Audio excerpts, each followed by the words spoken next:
Welcome to Grit with Wisdom. This is the podcast that delves deep into the inner psyche of mountain bikers from all aspects of our sport in order to discover the tools and the tactics that can help us have more fun out on the trails more often. Our aim here is to help you understand what it takes to push our own personal boundaries in the sport we love from a mental and emotional perspective. Today on the show, we have Geoff Livingston. Geoff is one of the few North Vancouver locals, born and bred. He's a mountain biker, photographer, dad, and a cancer survivor. Having been through some incredibly tough life experiences, Geoff is able to shed a really interesting perspective on what it means to be a mountain biker and what is important in life as a whole. In his professional life, Geoff is an entrepreneur at heart and is in the process of redesigning his professional career to align more closely with his passions of mountain biking and community. He was recently involved in filming the race-based pick-apart series with none other than Wade Simmons and 𝗬𝗽𝗏𝗃𝗃. So today we're going to gain a really interesting look into the perspective of what it's like to be the guy or the girl behind the camera, filming some of this stuff, watching people through a lens potentially risk their life on some really, really cool, really gnarly features. So super stoked to have you here, man. Thank you so much for joining me. Thank you. Awesome. So we just had a really fun ride there out on your local trails here on Mount Seymour. Yeah. Rode down 𝗬𝗽𝗃𝗃 and some Empress Bypass there. Fantastic. So why don't we start off here just by going deep right from the start. That's good. I'd love to ask you, what is your why when it comes to mountain biking? My why for mountain biking is it's my release and my escape in a way. My mind gets busy. My mind, as everyone I'm sure has a lot of things that they're always thinking about, but it's always my outlet to go push myself, get some exercise, get some mental clarity, challenge myself, scare myself. But often, like some of my favorite rides are just like getting out in the rain and being there by myself and just like stopping and listening to the forest. And it's where I can like finally just kind of like settle things down and appreciate the forest, my life, and everything. It's everything for me, riding. Fantastic, man. Yeah, I can totally relate on so many levels there. It's such a good way to balance out maybe some of the stuff you're doing in your professional life. Just go out, let go of all of that, have some fun. Absolutely. Fantastic. So I'd love to start off here maybe with a bit more of like your background in the industry. I gave you a really brief intro there, but I'd love if you can tell the listeners a little bit more about what you're doing with the photography side of things and mountain biking. Yeah. My like kind of history in the industry, it goes back quite a ways. I grew up filming friends like skiing, mountain biking on Grouse and Frome and Seymour, and I had a clothing company and video production company in high school called Battlecat, and made t-shirts. I think one person bought one, gave them away to a bunch of people, and I got connected in the industry that way, filming with like 𝗵𝗃𝗃𝗵 and the Air Apprentice for nsmb.com. Went and filmed Crankworks, kind of got introduced to a few other like filmmakers, Ambrose and 𝗬𝗃𝗃𝗵 doing Back in the Saddle, that series, and I just filmed and was creating and was loving it. And industry was still very small back then, so it was difficult to find money or resources to create it in that sort of capacity or that sort of way. Totally. So I ended up, I was going to school. Like at that time, I went to Cap College at the time for a couple of years doing interactive design. That was web branding, all that. I was told that I had the worst business card that my teacher had ever seen. So I decided I was out of that. Okay. I was often, I did the video projects for friends. They helped me with web stuff, and I just knew that, I loved creating content. And after that, I ended up working for a company called 𝗫𝗽𝗃𝗃𝗵. I'm not sure if any of you guys remember it, but it was kind of when YouTube was coming out at the time. We were developing our own Flash player and video player to host our own content, and we had a TV show and brought in athletes to kind of have like a late night talk show type thing. And it was really, really fun. It was just a little bit, I think, ahead of its time. And looking back now, it's like, you can't compete with YouTube. It's like, it's everything for content these days, along with other social platforms that didn't even exist when we were creating ÄRIP-TV. But it ended up running out of funds. I got interested in business in that way, and went to BCIT, did my business degree there, and right after that, or through that time, I filmed weddings and just made some money and decided didn't want to do weddings anymore and started my own company working more in the corporate production commercial space for the last 10 years. Fantastic, man. Such an interesting ride there. Yeah. In getting into the entrepreneurial space, and it's so cool to hear the story there with coming up with like video players and potentially like competing with YouTube. Now it's almost come full circle. You're making content that is ending up on YouTube. Yeah. Cool. So really cool to hear you're still involved in that space. We'll kind of dive, back and forth during this conversation, but it really leads me into a topic I wanted to touch on in this podcast. We chatted a lot in a couple of rides we've had about you taking on some new work with Raceface, with riders like Wade, yeah, and kind of like the personal journey behind that. I'd love to dive in if you can speak a little bit on, sure, taking on that first project. Yeah, it is a scary but exciting kind of project at that time. I was going through a tough couple of years, last couple of years, just running my own agency, working more in the corporate space, just really doing that for 10 years, felt I needed to make a change, didn't quite know how to do that. But that finally all came to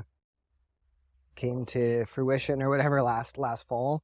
And within a month of finally selling my company, I ended up doing a project with 𝗬𝗽𝗴𝘆, and through that got introduced to Matt Hornland at Raceface, and he talked about wanting to do this project do the Pick Apart series with Wade, and it's like grew up watching Wade. He's an idol of mine. He's a big reason why I do what I do, and I was really hesitant and not feeling capable to kind of take that on, and it really scared me to do it. But I told him that I'd think about it, and spent about a day and slept on it. I was just like, I have to do this.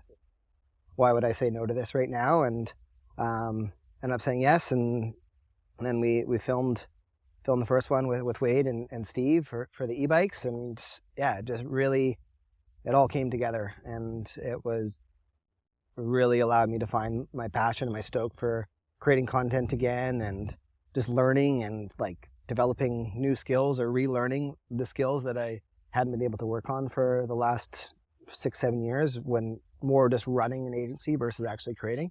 So it was neat. Dude, it's so cool to talk to you now and just see the passion in your face and see the stoke now that you're on the other side of that challenge, and you're like, I'm so glad I said yes. Absolutely. It's fantastic, that. Do you draw any parallels to that experience to like mountain biking, like trying something new on a mountain bike? Absolutely. It's like, that's the thing I love about riding is, it's the interesting thing about riding, that it is a dangerous sport, and like there are very high consequences if things go wrong. So I'm always like cautious to take things on that I know that I can do, but also you want that element and aspect of things to push yourself, and often going riding with better riders than you, or riders that are more confident in other skill areas than you, to watch them do something or ask some questions or do things in that way. It's the best feeling in the world. It's doing something that you're unsure of.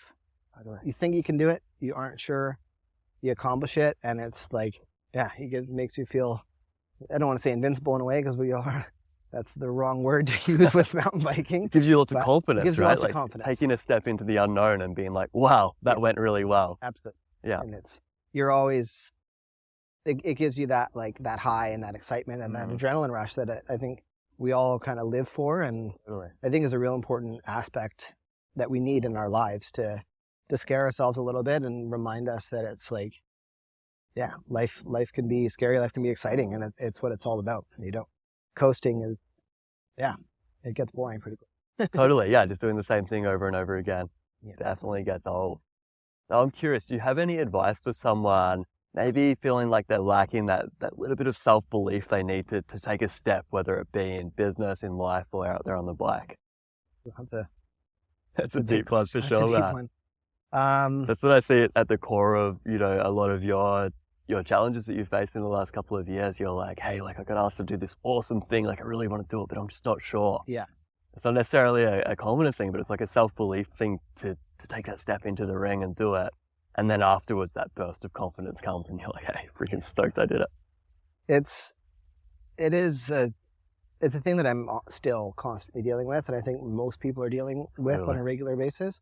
But I definitely struggle in having that self-confidence to do things.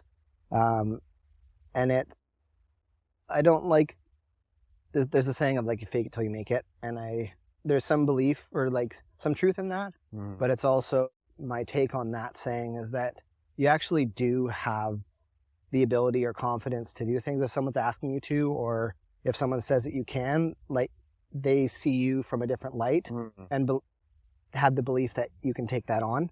And it's just deep down believing in yourself that you can do it, and or figuring it out as you go. Totally. You like putting together the pick apart or doing some like riding it. I have all these skills in different areas, and I have things in the past that I just need to bring together for that like finite moment in time to put all the pieces together to have the outcome that I'm after or clients after. Or yeah, it's almost like using skills or experience that you already have just in a slightly different way. Yeah. Relating that to biking, like often I think too, like when I try something new, like I feel like I know like 98% or like I've 98% got it. And there's that 2% that's always going to be unknown because every feature is going to be slightly different. We're not exactly sure how it's going to feel on the bike. But if you can get to like that 98% sure, it's like, it's probably going to work. I probably have the skills required to put this together and, for sure, you know, try out, fake it till you make it. Just the other 2%. Yeah. Whereas if I'm faking, 50%, chances are it's going to go bad, whether that be in business or life. And that's the important thing with riding is that if it's really not feeling right, it's like walk it or like come back another day or just don't take it on. It's there's no point in pushing it too hard and hurt yourself because then you're set back 6 weeks, 2 months, and then you have the recovery time to get back to where you were. And it's mentally a very, very difficult thing to do. So I'm always, especially with 2 little girls now, it's like I want to be very confident in the things that I'm doing, and I'm very confident in myself to just say, hey, this isn't for me today. Yeah, that's good risk management. Yeah. Like thinking about being able to ride another day and another day. Yeah. Absolutely. And I wanted to ask, like, what was it like for you, or what is it like being the photographer behind the lens and watching these super high level riders, these people we grew up riding, people we look up to, out there riding terrain that we can only ever dream of? What is it like for you? It's a weird feeling because it's like, it scares me thinking about riding those things, and then they just do it. It's so easy. And it's like, hey, maybe I can do that. And then you get back there with your bike and you're just like, no, maybe I can't. Maybe not. But it's an interesting thing being behind the lens, filming these riders. It's super neat experience for me to be creating content for people to watch and learn and develop these skills where I get to learn and develop these skills firsthand. I'm just behind the camera, but I actually get to interact with Wade and these other riders and see the progression firsthand. Yeah. So that's I feel very privileged to be able to be a part of that. But it definitely puts the pressure on to capture it properly the first time. If they are doing something that is like out of their comfort zone or is a sketchy kind of feature or stunt that they're doing, you don't want to be the one that's like, hey, can you do that again? Hey, I messed that up. It's like the stuff that we're filming is not crazy extreme, it like compared to other things that they've done. So I don't feel that they have the pressure on them to do something that they're not comfortable with.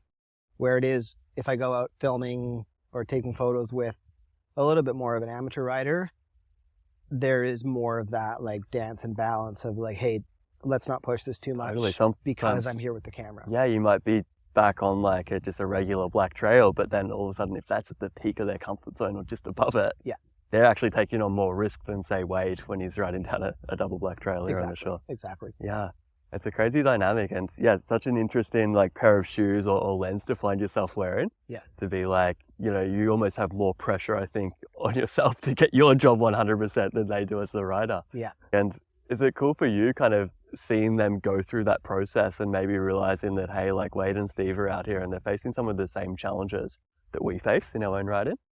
Yeah, it's talking with them, like kind of off camera, behind the scenes, it's like not necessarily stuff that we're filming, but other aspects or elements of riding too. They definitely are dealing with stuff and like know that it's like, yeah, not for today, or we all have different like things going on in our lives that it's like puts our heads in a different space to go at something that we know we can do on a different day, but it's it must be really cool for you seeing like not only how the professionals ride, but also how they operate and how they make decisions mentally as well. For sure. So I'm curious, like you mentioned there, sometimes, you know, you're taking a shot, you've got to get it right the first time, especially if they're riding something that's on the edge of their comfort zone, or you can see that they're nervous about that feature. Yeah. How does it make you feel when you're down the bottom and you're like, hey, I can see this guy or this girl, like they're on the edge here, they're not quite sure about this, but they're about to do it. Yeah. How do you feel? Like I'd be struggling not to be shaky with the camera, freaking out myself. Luckily, my camera and lens both has like built-in image stabilization. Professional around that. But no, it's definitely, yeah, video is tricky compared to photos. I love doing both. Like photography, it's about capturing that like split second of magic to have that moment last forever. Yep. But with video, it's like you're filming the entire thing, and if there's a bump or something in the middle of the take, then it's a useless take. So you have to really be on it the entire time when filming to have that smooth shot, or that plan of, okay, they're coming down this way, what am I doing with the camera? Am I gonna just let them come in and ride out a frame? Am I gonna follow them?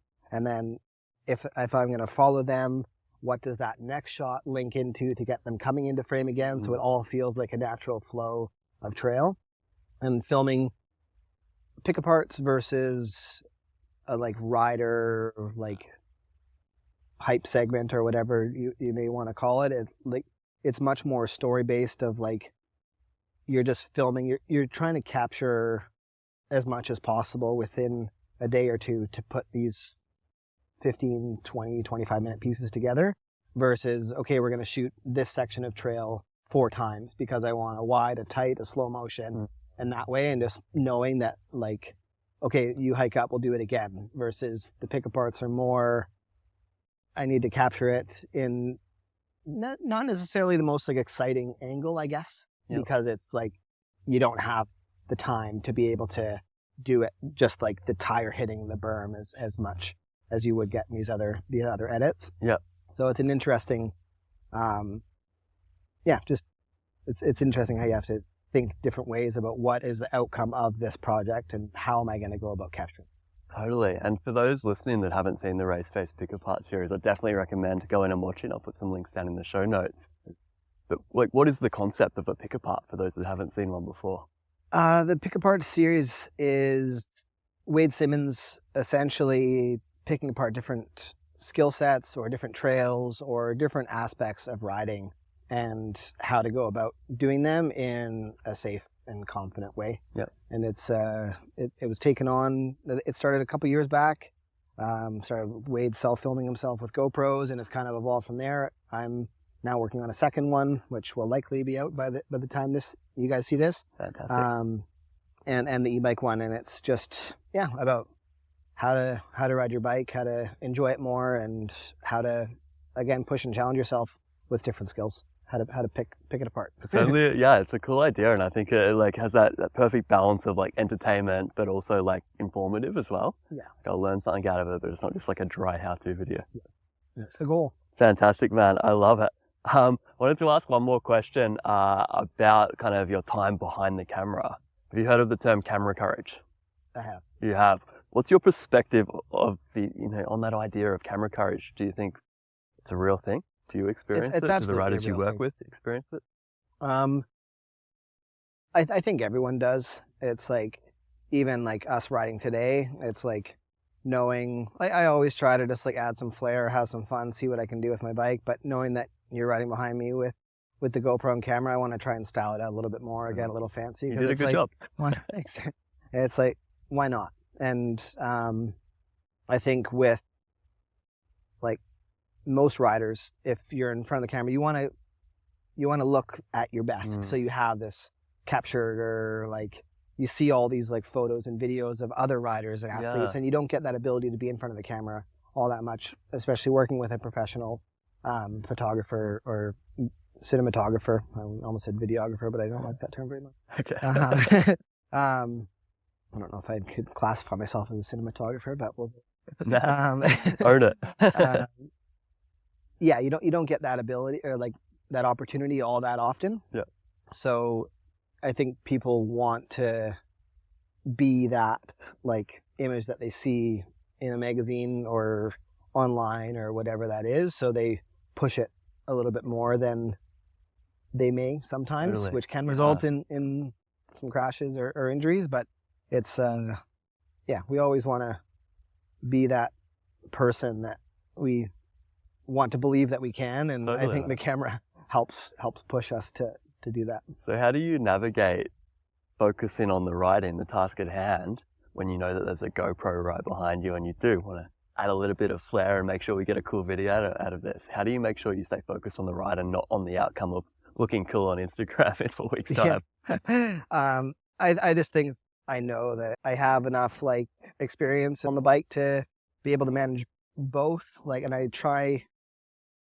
know, like, as you mentioned, like I would slow down a little bit or try to time it so you can capture the right things. But as soon as I feel that you're on the right way, it's like, okay, mentally, like back into riding time. And it's just about thinking, what am I doing with my body and how am I maneuvering things? So it is just focusing on the ride. And it's so important with riding to be mentally there the entire time. Totally. As soon as you have that like fraction of a second mind thinking about something else, that's when all of a sudden you're on the ground and it hurts. For sure, man. Yeah, really, really wise, grounded approach there. I love it. And I could see it in your riding today. It's like we're on a flat, easy bit of trail. You're popping around all over the place doing manuals, whatever. And then as soon as we got into the steep, it was like, right, let's just ride. So, It's fun. fantastic to see, man. So kind of getting into the some of your mental tools for mountain biking. You've been riding for a long time. You grew up here. I'm curious, have you got anything that you're like consciously doing when you're going out there for a ride? You may be riding some challenging stuff. Any tools that you can share with us today? I don't know about specific tools that I have. It's more just really being aware of where I'm at mentally on that day and having the like 100% confidence that I can do something when I roll into it and trying to stay as focused as I possibly can on the trail in front of me versus thinking and spacing out on something else. And if I notice that I am tired or I am starting to think of other things, it's just like, okay, I've done that jump 50 times, but I'm not going to do it today because it's just like, what's the point? Being really aware of your mental state that day. Yeah. Yeah, that's fantastic. And when you are like trying to stay focused and you're like, right, I need to focus on the task at hand, what does your self-talk look like there? I think I used to get really frustrated with myself. It's like, oh, come on, you've got to push it harder. You got to like stay thinking on it and this. But now I've just learned to be a bit like more accepting or just like easy on myself and to say, okay, well, like let's just dial it back, slow it down and just like enjoy the ride versus needing to push it. Right? Yeah. We're not like, whenever you're riding with other people, you're never trying to like, you're never thinking, oh, come on, hurry up. Like, let's go faster. It's always just like, hey, good job. Like, let's, Totally. it's just fun. Right. And you don't want to, you're not putting that pressure on other people. So why put it on yourself? Yeah, that's a really good way of putting it. And it's funny, it's something I talk about with a lot of riders. It's like when you're the one that's the fast one in the group and you get to stop and have a break, usually you're stoked or you just get to have a chat or, have a drink, whatever. But whenever you're the slow one, you're like, crap, I've got to hurry up. My buddies are waiting. I've got to hurry up. It's like, The Canadian no one pit stop. cares. Yeah. It's just I always had that like skiing with like fast buddies or like climbing. Like my fitness is not there compared to a lot of my buddies that I ride with, and they've pedaled up, they've had a break, and I get there like, all right, let's go. And they're just like, and come on. So I try to be, I've been there, so I try to be as aware as possible to give my buddies a break if they need it as well. Exactly. Yeah. But I've got a good group of riders that we're all like in the very similar capabilities of riding, so it's fun. Fantastic, man. I love it. And I wanted to get back there. You're talking about like if you're having a bit of an off day, you're not focused on the ride, you'll dial it down a little bit, you release some pressure. Do you find that taking the pressure off yourself actually helps you get back to a focused state, and then maybe later on in the ride you're feeling a little bit more on? Yeah, it definitely does that. It's some days it does, some days it doesn't. Some days it's just like I'm just not feeling it, so let's go. Luckily that doesn't happen like too often, which is great. But yeah, it's just like dialing it back, and then I find that often slows the mind down enough to get back into that like almost meditative state in a way. Totally. It's just like acceptance of your thoughts, and that you're not there at that state to be able to push it. But then it's just like that acceptance of that. Yeah, you're right. Might almost trigger that, and then you're just like, all right, let's go again. Calms everything down. Yeah. Whenever we put pressure on ourselves to like be in a certain state or ride a certain way, it's like there's a gap between where we are and where we want to be, and it's like anxiety goes up, and it's almost like we go backwards. Yeah, it's a really, really solid approach there. I wanted to talk a little bit here. You mentioned at the start of this conversation that, the last few years you've had some, really tough challenges in life. You've been through a hell of a lot. You're a cancer survivor, which is amazing, man. I can't imagine what it's been like to go through what you've been through and then to be on the other side of that now. Yeah. But I'd love if you're comfortable to talk a little bit about that, and maybe how that's shaped your mindset now towards riding and just your outlook on life in general. Yeah. The cancer thing, scary. Yeah, that's for sure. It's I got very lucky with how I found it, and I did a ride at the Great Divide from Banff to Mexico in 2018, and gigantic ride for anyone who's not aware. I'll put a link to the ride route in the show notes as well. It was 4,350 kilometers, and we did it and had a goal of doing it in 30 days. Ended up doing it in 38 days. Started in all the forest fires. I developed a bad cough. Had a sharp shooting pain in my lower left side at the finish. Ended up booking an ultrasound when I got back home just to see if I had a hernia or what was kind of going on. When we stopped riding, the coughing stopped, the pain stopped. Likely had a spazzed ab or something like that.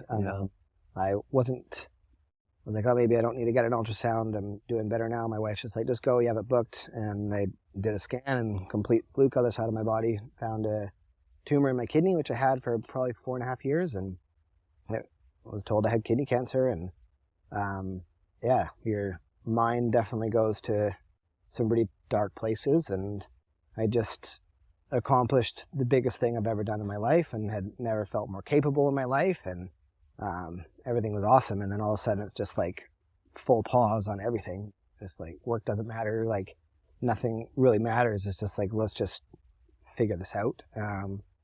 And it's the biggest, I think, takeaway from that was just trying not to get stressed or have anxiety over things of the unknown of what's going on, but more just take it day by day, step by step, and find out information, and then set an action plan. And then once you've done all you can do is to like just try to enjoy as much as possible, and then get more information, and then set up an action plan. And I was insanely lucky with getting referred to a doctor at VGH through my mom walking dogs with a friend, and she's head of nephrology in BC. And I feel very fortunate to. Wow. It's a lot of life is like who you know, and and just amazing how these connections come about, like dog walking. So I was supposed to get my whole kidney taken out in Royal Columbian, and I was able to go to VGH and get half my kidney taken out. So now if anything happens with my other kidney, then I'm still okay to go. I don't need to live on dialysis or anything like that. And my blood work shows that I'm still like fully good to go. There hasn't been any change in anything. And tomorrow actually I go for my 5-year scan to see if I'm still good. And if I am, then I have the same likeliness of getting cancer as anyone else. So officially cancer-free, potentially. Such an incredible journey, and like in the span of a lifetime, incredibly like short amount of time to go from like your highest high, like finishing the Great Divide, the biggest bike ride you've ever done, to like maybe your lowest low, having cancer, and then to be back here on the other side of it now. Absolutely. Riding bikes, fit and healthy. You just rode every day in May. Yep. So congrats on that. Thank you. That's fantastic. And now it's the 2nd of June and you still haven't had a day off. Okay. I like bikes, so it's a fun challenge every year. And yeah, it's definitely a challenging couple of years. It feels so surreal that it all happened in the span of like a few months. So it just like almost is like feels like such a blip, and I feel so fortunate that I didn't need chemo or radiation or anything that so many have to deal with. Feel very grateful.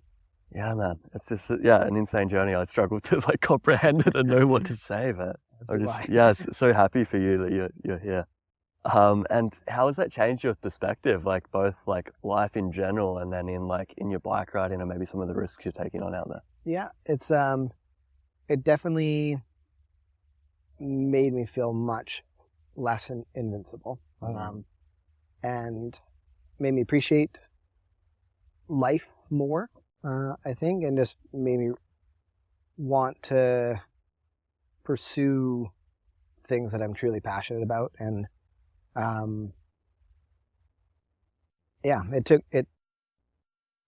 it took some time to kind of really, I think, process that and understand that, and getting out of that situation. And then my wife and I have been trying to have a child for 3.5 years, and we were really struggling with that. And then after all that happened, it just ended up, we were about to start in vitro, and 2 weeks before we started, it just happened naturally and kind of led into that. And then global pandemic happened, and life completely changed for the entire planet. And it's it was such a shift in terms of just like coasting and the trajectory that I had going, and there was so much change. And I think I struggled with the pandemic more than I thought I was doing at the time. I loved so many elements of it, and we had a new daughter to hang out with. I got to work from home the entire time, so I got to see her grow, and it was like such a incredible, amazing time. But I did, I think, lose that connection with people, which I loved and I thrived on when running my agency. And I think it just, through all of that, I kind of lost my drive and passion for what we had been working on, or at least the role that I had built myself into with the work that I was doing. It was more just like sitting down at emails and trying to do business development and at the computer all day, every day. And me having ADHD, I struggle with that, and I just was not happy. I needed to make a change. Fantastic, man. So yeah, getting out of that, I knew that I wanted to make some change, and as you mentioned, like shifting up my career and just getting back into mountain bike industry, using the skills that I'd now developed, doing other things to be able to bring it all together, to use my abilities on my bike to get me places with my camera, to then capture and create and tell stories and create projects that hopefully inspire people to do better and learn and just enjoy, and give them something to smile about if they watch it. So it's I'm feeling like I'm in a pretty good spot. Yeah, like crazy events over the last 2 or 3 years have certainly brought you to a really cool place, a really exciting place. So super stoked for you to be here now. And I wanted to talk a little bit here throughout our rides. You were talking about this idea of like, you know, being capable, and this fact that like we're all capable, but sometimes like we need to have that belief in ourselves to bring some of those concepts to fruition, whether it be like trusting ourselves to ride that thing we know we can ride, we've been thinking about for a while, or whether it be, you know, outside of that in life and using bikes as a tool to learn about ourselves or self-exploration. Can you talk on that? Yeah. When my friend Cam and I finished the Divide, my wife, she flew down for the last 5 days of it, and she asked, like, how does it feel? How do you feel to be done? And Cam said, capable. And I was just like, wow, that is like exactly the way to describe this feeling and sensation of doing something that is way bigger and way beyond the expectations of what I ever thought I'd be capable of doing.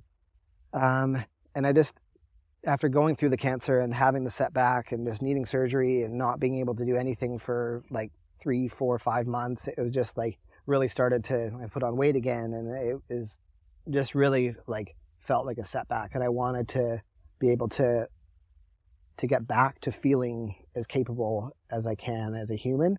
And I know for me that riding my bike and pushing myself, challenging myself, like with fitness, with riding technical features, scaring myself on the bike, that's where I feel more capable than any other aspect and element. Feel like I have the most control when I'm on my bike than anywhere else sometimes.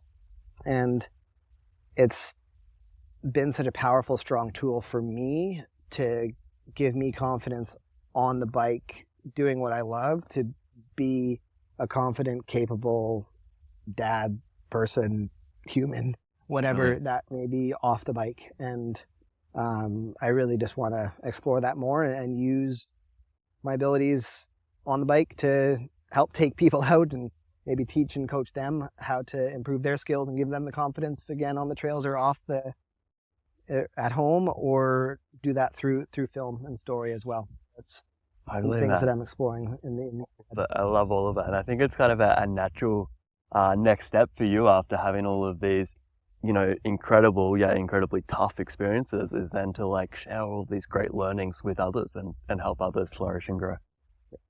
I love it, man. That's fantastic. And talking about challenging yourself on the bike, I'm curious, like, what's one of the biggest challenges been for you over the years on the bike? Biggest challenge for me on the bike is probably keeping my fitness up.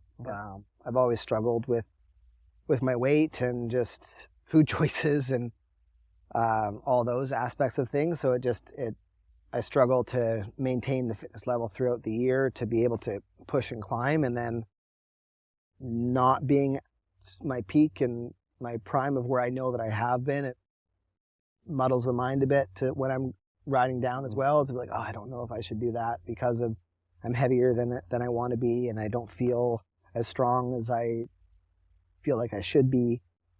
So that's definitely the physical aspect of things has been the most challenging element of my riding. And doing every day in May, it's kind of done it 3 years in a row now. It's kind of like a reset for me every year almost. I have some fun plans and ideas for next year that I think will force me to ride all winter to be physically fit, because I really want to push it for next year. Yeah.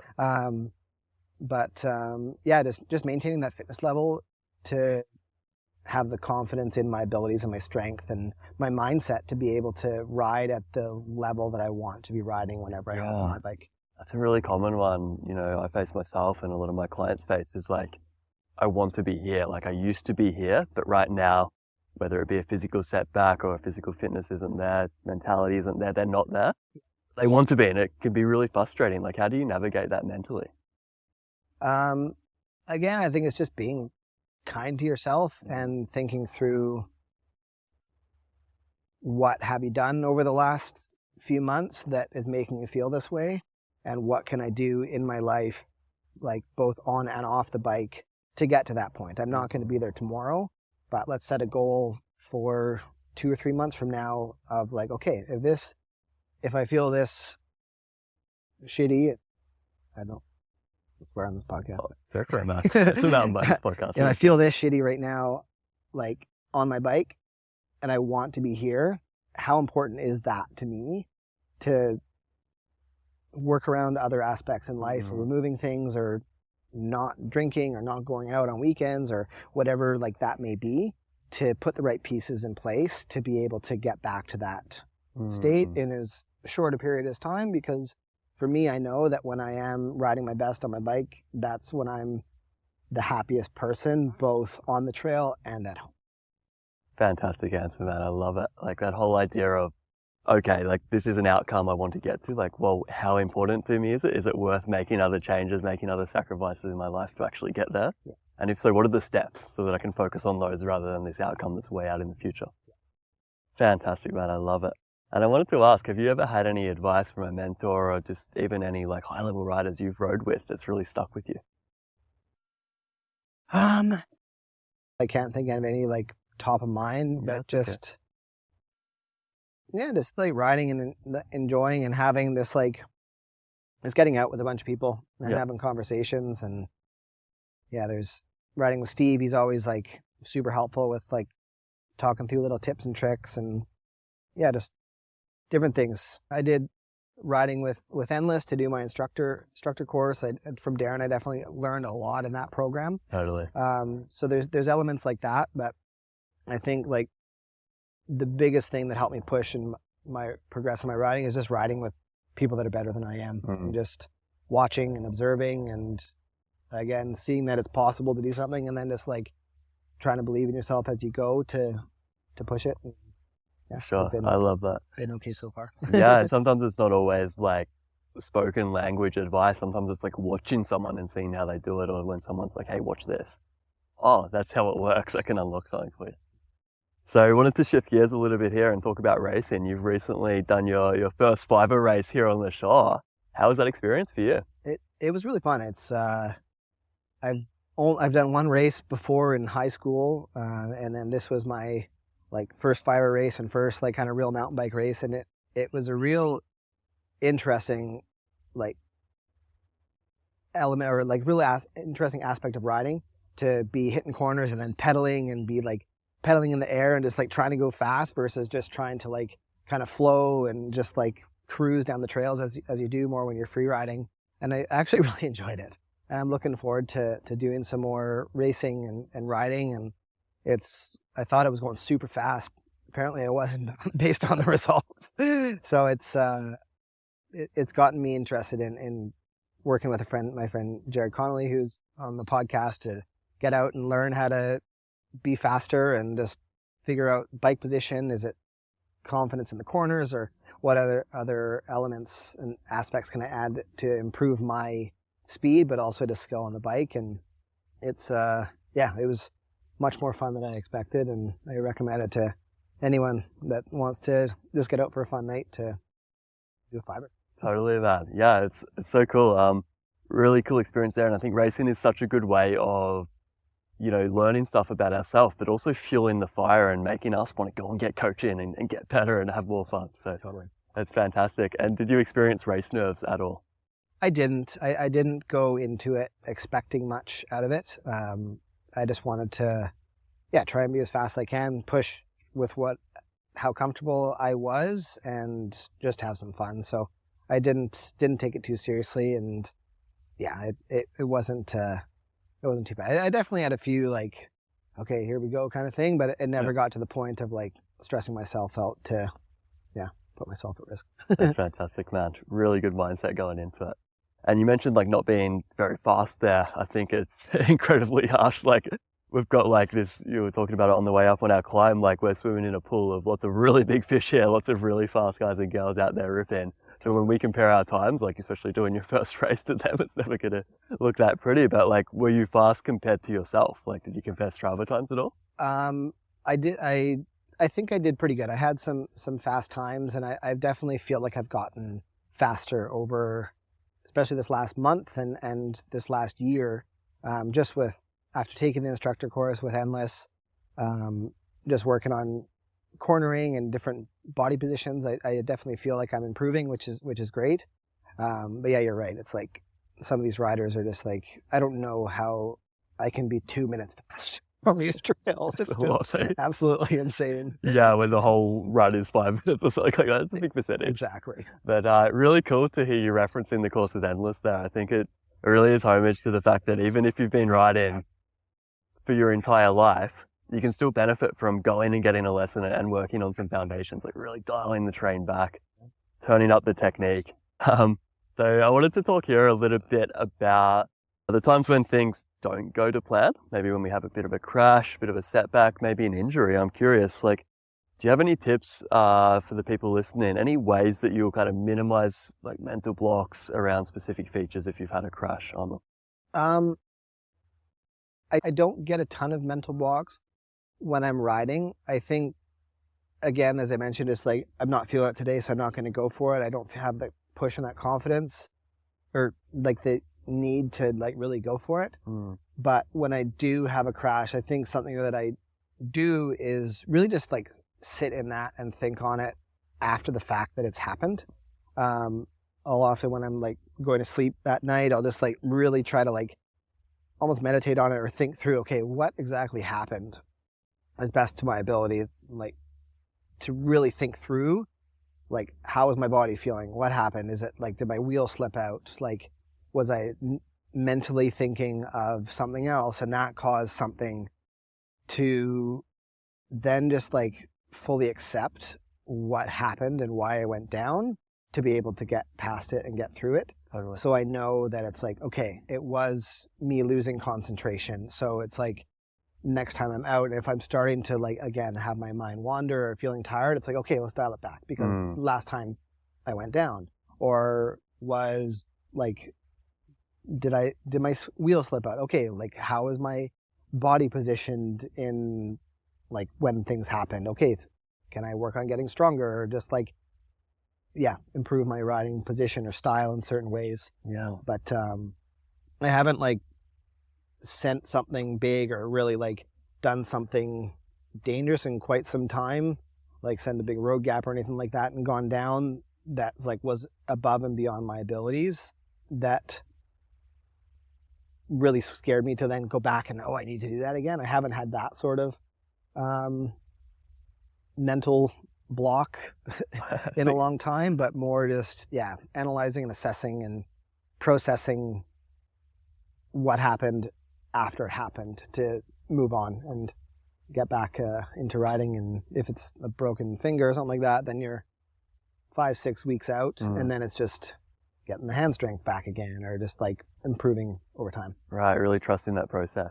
Yeah, and I think it's a good thing that you haven't had an experience like where you sent a road gap and you had a really bad mental block, because it really, really speaks to you listening to your intuition and trusting your skill set as a rider, taking appropriate challenges or appropriate risks, but maybe not step in 5 notches above that. Yeah. Yeah.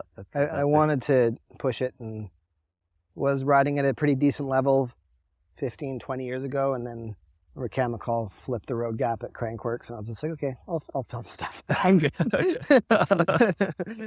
Yeah, that's fantastic. And I love what you were saying there about, you'll analyze maybe what didn't go so well last time, and then you'll go back out next time, and if you're feeling that happening again, you maybe won't dwell on that, and you're not saying like, don't lean back, don't lean back, don't lean back. You're saying, okay, like, be in a good body position, or focus. Yeah. So focusing on what you need to do to ride the feature, rather than focusing on like what you don't want to happen. Yeah. You're obviously really good at listening to your intuition. You'll walk things no problem whenever you need to. Do you find sometimes you'll get into a state where you walk one feature and then you'll get to the next one and just walk this one too, and then before you know it, you're walking everything, even though you could maybe be riding it? Yeah. You definitely have those days where it's just like, you've done the trail 15, 20, 30 times, and it's just, today it's just not happening. And I remember we were riding up around CBC, and we saw some girl crashed and like was quite injured, and they're waiting for paramedics and things, and it just triggered me.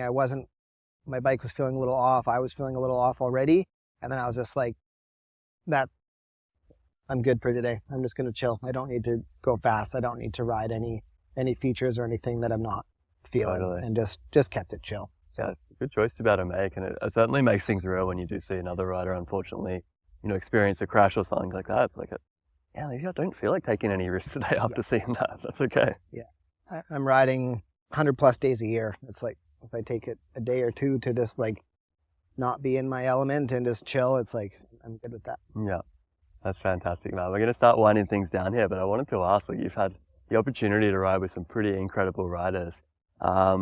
If you had to pick one, who do you look up to in the mountain bike world? I definitely think Wade is still up there. Yeah. For him to be doing it for so long, he's 50 this year, and just still to see him send things with the accuracy that he has is just like incomprehensible. Totally. It's incredible. So he's definitely up there, and just his energy for riding and just the love of bikes is just what I hope to have for 20, 30 years for sure. It's just, he loves it. I love it. And it's just, he's all around just awesome guy. Totally.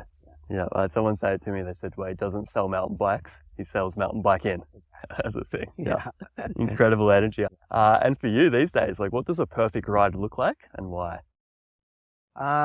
Perfect ride for me is just being out with friends and riding things when you get into that flow state of just flowing, doing things that are scaring you, challenging you, but you feel in control and capable the entire way. Yeah. And everyone gets down, have no crashes, laughs, high fives, smile. you can't beat that. Totally, man. Little mix of everything, some loamers, some skinnies, some jumps, some drops. If you can mix it all in there with your route choice, then That's a true North Shore rider there now. Yeah, absolutely. fantastic, dude. I love it. Look, we've talked about so many different things here. But if there's one point or one topic that you hope listeners take away with them and maybe think about on their next ride, or think about why they're listening to this podcast, what would it be? I think to just enjoy the ride and appreciate the ability to be out there riding, and don't be too hard on yourself if you're not riding the way that you want to be riding. And if you want to improve, then set a plan, work with someone, get some coaching from you, and just work on the skills, and just enjoy the process, enjoy the journey, and enjoy life. Totally, man. Such wise words. Look, thank you so much. It's been an incredible conversation. I really enjoyed it. Where can people find you online if they want to follow along your adventures? Livingston.Geoff on Instagram, and 𝗬𝗃𝗵𝗶𝗀concepts.ca. Fantastic, man. Thanks so much. Thank you. What's up, guys? Just one more thing before you hit the trails. If you enjoyed this podcast, please be sure to subscribe, and don't be a stranger.